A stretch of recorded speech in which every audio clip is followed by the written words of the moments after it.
Récemment, en mai 2023, un homme nommé Kim a réussi l'impossible. Il a réussi à fuir la Corée du Nord. Lui et sa famille, sa femme enceinte, sa mère, son frère avec sa femme et ses enfants ont emporté une urne contenant les cendres de son père et ils ont traversé la mer pour rejoindre un pays voisin dans l'espoir d'une nouvelle vie. Le voyage a été long, plein de dangers et de risques. Au moment de quitter le pays, chaque membre de la famille tenait une coquille d'œuf remplie de poudre de piment et de sable noir. Ils prévoyaient d'en jeter le contenu au visage des gardes-côtes qui les auraient repérés.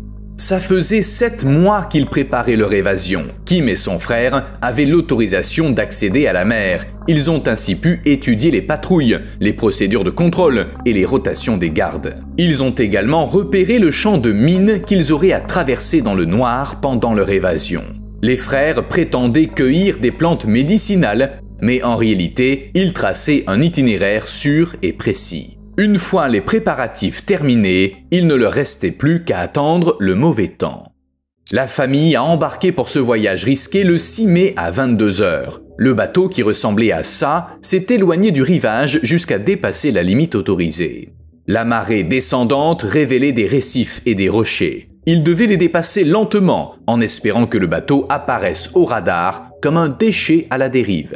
Une fois suffisamment éloignés du rivage pour être hors de danger, les fuyards ont foncé vers la frontière. Un patrouilleur a essayé de les rattraper, mais en vain. Leur bateau a atteint les eaux sud-coréennes et peu de temps après, ils ont été récupérés par la marine sud-coréenne. Kim et sa famille n'ont passé que quelques heures en mer. La chance leur a vraiment souri. Tout s'est déroulé comme prévu. Bien sûr, il s'agit du témoignage d'une seule personne dont on ne peut pas vérifier tous les détails, mais il est très similaire aux récits provenant d'autres sources.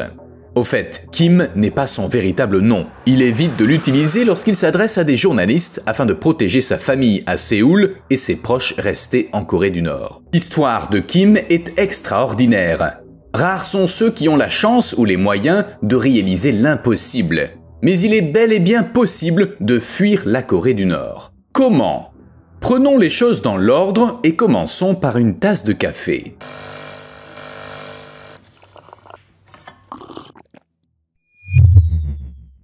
Voici un rappel discret de laisser un like si vous n'y voyez pas d'inconvénient, et merci à ceux qui... enfin, vous m'avez compris.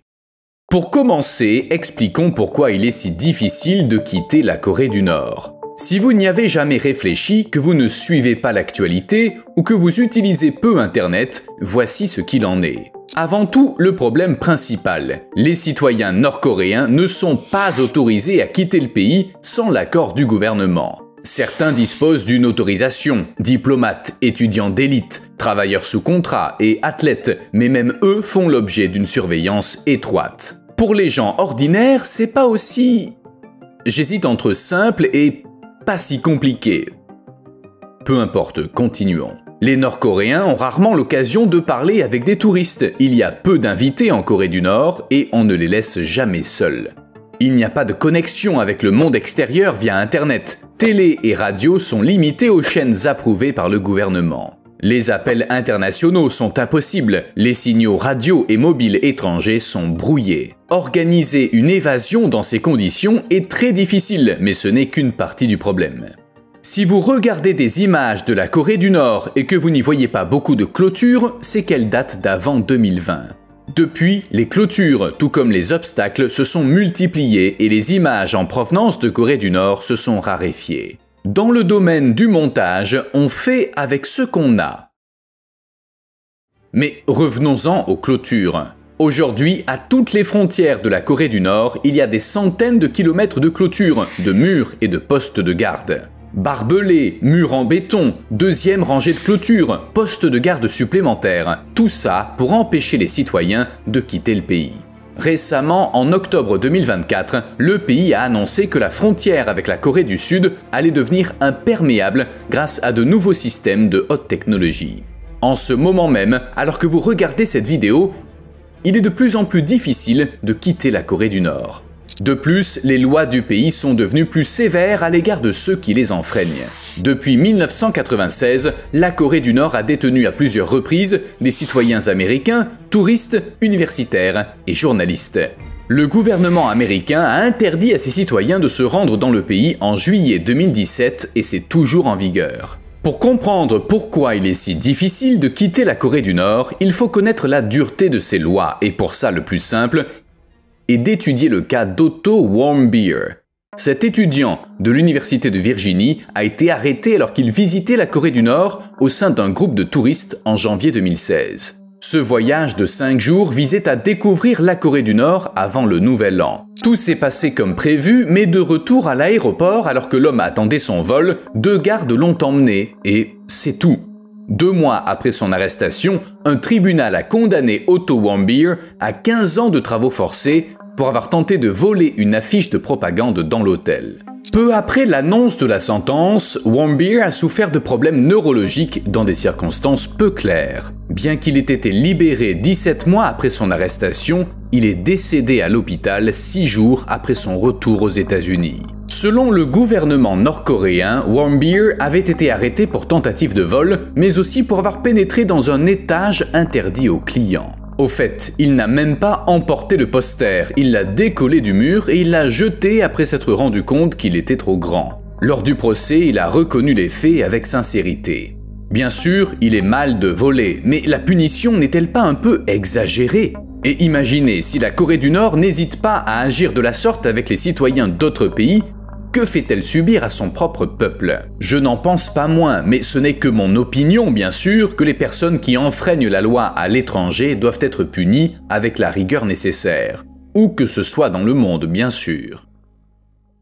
Un transfuge a expliqué qu'un de ses proches avait peur de partir en raison d'un sentiment de terreur bien plus fort qu'une balle ou qu'un grillage. Ceux qui sont pris en train d'essayer de s'échapper finissent dans des camps où ils sont sévèrement punis. Les témoins évoquent des horreurs dont je ne peux pas vous parler en raison des règles de la plateforme et bien sûr de la fiabilité discutable de ces récits. Mais si ça vous chante et que vous avez des nerfs d'acier, vous pouvez facilement trouver les détails des châtiments infligés en Corée du Nord. Bon, on a fait le point sur la situation intérieure. Mais pourquoi fuir la Corée du Nord en 2025 est-il plus difficile qu'en 2020 ? Regardez ça, c'est le nombre de personnes qui ont fui le pays au fil des ans. Ces dernières années, leur nombre s'est grandement réduit. En 2023, 14 fois moins de gens ont fui le pays que par exemple en 2011. L'histoire que j'ai racontée au début de la vidéo est unique pour cette raison. Kim et sa famille ont été les premiers transfuges à atteindre la Corée du Sud en 2023. La baisse du nombre de transfuges ne signifie pas que les Nord-Coréens ne veulent plus fuir le régime. Ça montre simplement les difficultés croissantes engendrées par la surveillance accrue du côté chinois. Le nombre de transfuges a diminué en raison des obstacles que les autorités chinoises ont mis en place dans les zones frontalières. De plus, lorsque le Covid a frappé, la frontière a été fermée, des clôtures ont été construites et les contrôles intérieurs sont devenus plus stricts. Ça a considérablement limité notre connaissance de ce qui se passait réellement dans le pays. Dans le passé, la plupart des transfuges choisissaient de passer par la Chine, d'où ils se rendaient ensuite dans un autre pays avant de finalement atteindre Séoul. Or, cette méthode est devenue bien plus complexe. Le développement des technologies de surveillance, en Corée du Nord comme en Chine, a rendu la fuite plus compliquée et plus coûteuse. Par exemple, la reconnaissance faciale permet de repérer les transfuges dans les bus et les trains. Mieux vaut voyager en voiture à l'aide de passeurs, mais seules 4 personnes peuvent partir à la fois. De plus, le nombre de passeurs a diminué en raison du risque plus élevé. Même le changement climatique complique les choses. Les réfugiés tentent généralement de quitter la Chine en traversant le Mékong. Mais le niveau de l'eau a fortement baissé, ce qui rend la traversée difficile même pour les petites embarcations. Pour les transfuges nord-coréens, ça signifie un voyage plus long, donc plus de risques d'être arrêtés. Alors, comment fuir la Corée du Nord en 2025 ? La première option est réservée aux plus courageux. En 2017, un soldat nord-coréen a franchi la zone démilitarisée entre la Corée du Nord et la Corée du Sud. C'est une bande de terre de 250 km de long et de 4 km de large qui traverse la péninsule coréenne. La zone est minée et barrée par des barbelés, des caméras de surveillance et des clôtures électriques. Elle est également gardée par des dizaines de milliers de soldats des deux côtés, ce qui rend son franchissement presque impossible. Mais un soldat y est parvenu. Ses camarades ont remarqué son évasion, ils ont ouvert le feu et tiré une quarantaine de balles. 5 ont atteint leur cible. Néanmoins, le soldat a réussi à passer et les troupes sud-coréennes l'ont trouvé caché sous un tas de feuilles. Il a survécu et s'en est sorti. Bien que cette histoire remonte à 2017, elle prouve que la chose est possible pour qui n'a pas peur de la mort et est prêt à faire l'impossible. Aujourd'hui, c'est l'un des derniers moyens de fuir le pays. Il n'y a qu'une façon de décrire une évasion en l'an 2025, presque impossible. Une autre évasion remarquable a eu lieu en 2023. Ri Il-kyu, diplomate nord-coréen de haut rang travaillant à Cuba, a fui la Corée du Nord avec sa femme et ses enfants. Il est devenu le plus haut fonctionnaire à fuir le pays depuis 2016. Chaque Nord-Coréen pense au moins une fois dans sa vie à fuir en Corée du Sud, a déclaré Ri. Mais très peu de gens, en dehors de l'élite, en ont la possibilité. D'abord, ces derniers peuvent se rendre à l'étranger, comme ce diplomate. Ils ne sont pas isolés comme le reste de la population. Et puis, ils disposent de plus d'argent et fuir le pays coûte cher. Par exemple, en 2018, passer la frontière coûtait près de 10 millions de won, soit 8 800 € à l'époque, et c'était parfois encore plus cher. Or, les gens ordinaires ne gagnaient que 5 000 à 10 000 won par mois, entre 4,50 et 9 €. Qui plus est, la fuite consiste en un long et coûteux voyage en Chine de part et d'autre du fleuve Yalu. L'itinéraire passe par la frontière sud de la Chine, puis par le Vietnam et le Laos jusqu'en Thaïlande. Si un transfuge est riche, il peut quitter la Chine par avion. S'il l'est un peu moins, il prend le bateau. Mais s'il est presque fauché, il doit voyager par voie terrestre jusqu'au Vietnam. Moins le passeur touche d'argent, plus le risque est élevé. Sans passeur, il est quasiment impossible de quitter la Corée du Nord, car les réfugiés doivent parcourir plus de 4800 km, avec une connaissance quasi nulle de l'itinéraire, et ils risquent constamment d'être arrêtés. Les passeurs planifient l'itinéraire, ils coordonnent les transfuges pendant leur voyage, et c'est pas simple car chaque cas est unique et les conditions changent constamment. La liste de leurs tâches est longue. Par exemple, à chaque étape, il faut changer de voiture pour déjouer tout effort de traque. Ils s'occupent également d'acheter des vêtements et de la nourriture pour les transfuges, de soudoyer des gens pour assurer leur sécurité et de déterminer quand traverser la frontière. De nombreux passeurs exercent cette activité depuis une dizaine d'années. Certains d'entre eux ont d'ailleurs eux-mêmes fui la Corée du Nord et ils aident aujourd'hui les autres. Ils gagnent bien leur vie. Pour chaque personne qu'ils aident, en 2018, ils pouvaient toucher entre 1700 et 3500 €. Mais qu'advient-il des réfugiés une fois à destination, la Corée du Sud ? D'abord, ils sont interrogés par les services de renseignement pour s'assurer qu'ils ne sont pas des espions. Ensuite, on les envoie dans un centre de réhabilitation où ils reçoivent une formation, à vie. Leurs anciens et leurs nouveaux foyers sont des mondes très différents et les transfuges ont souvent du mal à s'adapter. Au début, ils sont toujours suivis par un officier en civil, une mesure destinée à assurer leur sécurité. Je ne sais pas si c'est une bonne chose ou non, mais ça doit avoir quelque chose de rassurant, surtout lorsque tout ce qui nous entoure nous est étranger.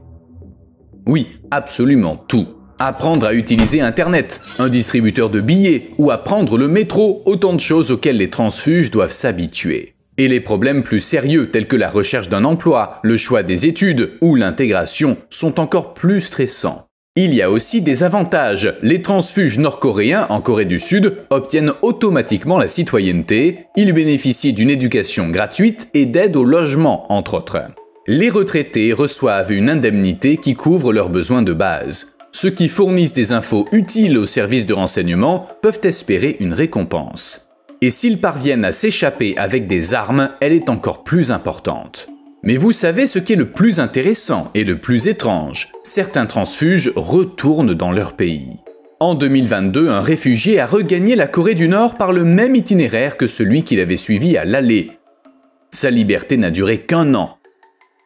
Mais c'est un cas exceptionnel. Selon les données officielles, 10 000 transfuges nord-coréens sont arrivés en Corée du Sud au cours des 10 dernières années et seuls 30 d'entre eux y sont retournés. Les raisons de leur départ ne sont pas claires, mais le fait que certains transfuges soient prêts à retourner en Corée du Nord montre à quel point il peut être difficile de s'adapter à cette nouvelle réalité. Certes, ils reçoivent de l'aide, mais ça ne suffit pas toujours. Les enseignes lumineuses, brillantes, ainsi que les nombreux mots anglais utilisés en Corée du Sud peuvent les mettre mal à l'aise, sans parler de choses telles que la recherche d'un emploi. Les transfuges ont du mal à se faire embaucher, leur taux de chômage est plus élevé que la moyenne. Quant aux enfants, leur accent nord-coréen peut entraver leur apprentissage et les pousser à quitter l'école. Dans une société riche et libre, certains avantages peuvent se transformer en fardeau. En Corée du Nord, les gens n'ont rien à planifier, le gouvernement le fait pour eux.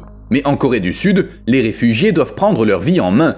Pour les personnes âgées, ça peut être très difficile. Les experts affirment que c'est logique, notre nature humaine nous pousse à douter de nos décisions. Il serait étrange qu'aucun des milliers de transfuges ne retourne dans son pays. Être séparé de sa famille compte aussi car les lois sud-coréennes interdisent tout contact avec la Corée du Nord. Il faut dire qu'il n'y a pas beaucoup d'occasions de le faire. On ne peut communiquer avec sa famille que grâce aux journalistes qui peuvent livrer lettres et cadeaux en Corée du Nord et via certains intermédiaires, mais je vous laisse imaginer le niveau de risque que ça implique. Les transfuges nord-coréens ont peu de chances de revoir leur famille. Ils n'ont que deux options, revenir au pays ou attendre que les deux Corées parviennent à un accord de paix, mais depuis 1953, aucun progrès n'a eu lieu. On ignore ce qu'il advient de ceux qui retournent en Corée du Nord. Selon certaines sources, tous ne sont pas envoyés en prison. Au lieu de ça, certains apparaissent à la télé à des fins de propagande. On pense que dans des émissions, ils expliquent n'avoir pas aimé la Corée du Sud, ils jurent fidélité à Kim Jong-un, ce genre de choses. Ça me semble assez crédible. Vous ne passerez pas. Vous aurez compris qu'il est très difficile de s'échapper de Corée du Nord. Pour bien le faire comprendre à ses citoyens et aux pays voisins, afin de limiter l'aide apportée aux transfuges, la Corée du Nord fait sauter les routes. Le pays a procédé à des explosions sur les routes de Gyeonggi et de Donggae au nord de la ligne de démarcation. En réponse, la Corée du Sud a intensifié la préparation de ses forces armées. En outre, le dirigeant nord-coréen a qualifié la Corée du Sud d'ennemi principal et peu après, il a fait placer des mines le long de la frontière, des barrières anti-chars et des lance-missiles à ogives nucléaires. Non, les choses ne sont pas près de s'arranger. Les routes en question n'étaient pas utilisées, mais elles avaient une valeur symbolique en termes d'amélioration des relations et de possible réunification de la péninsule. Seulement, Kim Jong-un n'en a aucune envie. De plus, la Corée du Sud a accusé Séoul de larguer des tracts de propagande au-dessus de la capitale nord-coréenne, après quoi elle a annoncé son intention de consolider leurs frontières communes. Enfin, j'en ai déjà parlé. Plus personne n'ignore que des activistes sud-coréens envoient des messages à la Corée du Nord, à l'aide de ballons, de petits drones, etc. Ça semble bien inoffensif, mais Kim Jong-un n'est pas de cet avis. Armes sonores. Depuis les années 1960, la zone démilitarisée comporte des haut-parleurs, en plus des barbelés et des panneaux signalant la présence de mines. Les habitants frontaliers se sont habitués à la diffusion de propagande en fonction de la situation politique. Mais alors qu'auparavant il s'agissait de discours ou de musique, ils entendent désormais des sons insupportables. Récemment, un village de Corée du Sud a rapporté des sons étranges et puissants, des coups de gong, des hurlements de loups ou encore des grincements métalliques et des cris. Certains ont parlé de bruits d'explosion et d'autres ont évoqué les cris d'un singe en colère tapant sur un piano cassé. Ce ne serait pas si grave si ça ne durait que quelques heures, mais les habitants disent que les bruits les empêchent de vivre car ils ne cessent jamais. De plus, ils sont pires la nuit et il leur est impossible de s'endormir dans ces conditions. Le village ne compte que 364 habitants, mais la plupart d'entre eux ont plus de 60 ans. Vous imaginez comment ils vivent la chose. Ils ne peuvent qu'essayer d'endurer ce cauchemar d'une manière ou d'une autre, en recouvrant les murs de mousse, en gardant les fenêtres fermées en permanence, mais ça ne suffit pas. La Corée du Nord réagit un peu trop durement à la diffusion de K-pop, vous ne trouvez pas ? Internet miniature. Certes, il est difficile de fuir la Corée du Nord, mais ça ne s'applique pas à l'information. En 2016, une fuite de données a révélé tous les domaines enregistrés en Corée du Nord. Le 19 septembre 2016, vers 22h heure du Pacifique, un serveur coréen a été mal configuré, de telle sorte qu'il est devenu accessible aux requêtes DNS globales. En clair, n'importe qui, n'importe où dans le monde pouvait émettre une requête, se voir retourner des données et visiter des sites web nord-coréens. On a ainsi découvert que dans ce pays isolé, il n'existait que 28 sites web. La plupart étaient inaccessibles, mais les autres ont permis de se faire un aperçu du quotidien en Corée du Nord, où le gouvernement contrôle absolument tout. Alors, qu'a-t-on découvert ? Parmi les sites accessibles, il y avait un site de réservation de billets d'avion, un portail de recettes de cuisine, un site pour les cinéphiles, des sites éducatifs, un site de voyage limité à la Corée du Nord, des agences de presse et un site consacré aux sciences sociales. Oh, et un réseau social appelé Friend. Et c'est à peu près tout. Pays touristique. Personne ne s'y attendait. La Corée du Nord compte recommencer à accepter des touristes d'ici la fin de l'année, d'après des agences de voyage. En 2020, lorsque la pandémie de Covid-19 s'est déclarée, le pays a fermé ses frontières et cessé d'accueillir des touristes, craignant l'impact du virus sur le fragile système de santé nord-coréen. Mais aujourd'hui, la maladie a reculé et il est à nouveau possible d'accueillir des hôtes. Toutefois, la décision d'ouvrir les frontières de la Corée du Nord a suscité l'inquiétude de certains analystes.